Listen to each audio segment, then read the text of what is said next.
L'heure est grave. Des dirigeants européens inconscients sont en train de mettre en danger les Européens et donc nous, Français. De quoi s'agit-il?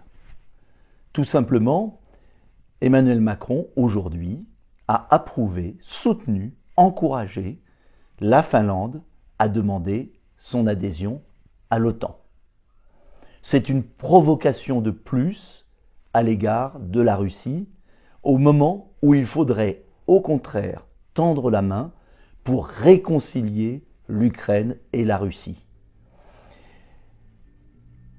L'adhésion de l'OTAN, de la Finlande à l'OTAN, c'est bien évidemment un engrenage contraire à tous les engagements des Occidentaux. C'est en fait stupidement donner raison à Vladimir Poutine, alors même que l'on sait que la Russie a agressé l'Ukraine. Et loin de moi l'idée d'excuser et de défendre la Russie sur tous les plans.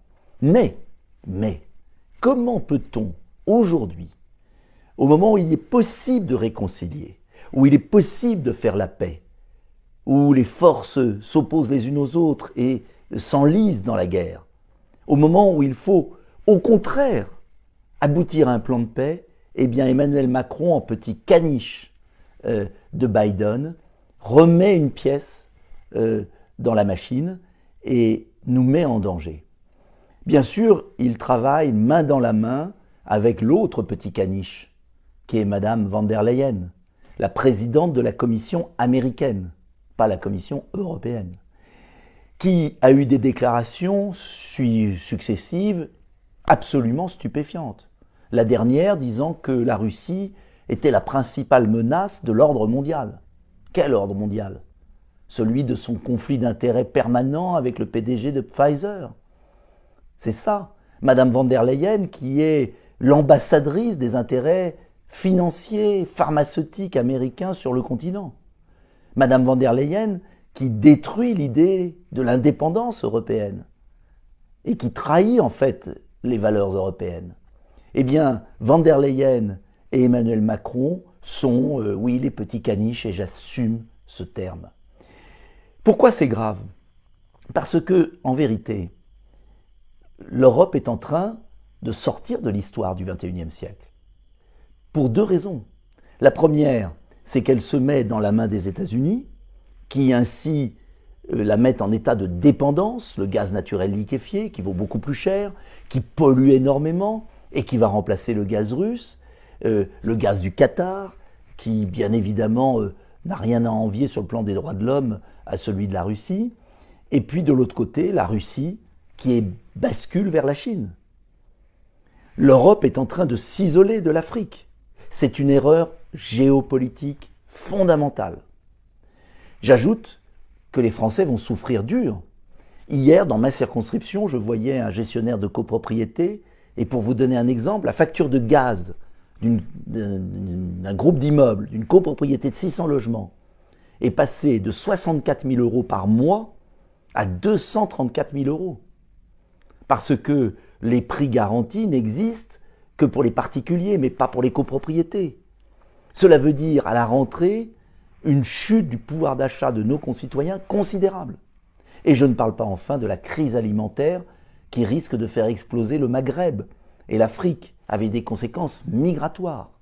Tout ça parce que M. Biden défend des intérêts personnels en Ukraine, parce que M. Macron et Mme von der Leyen ne peuvent rien lui refuser.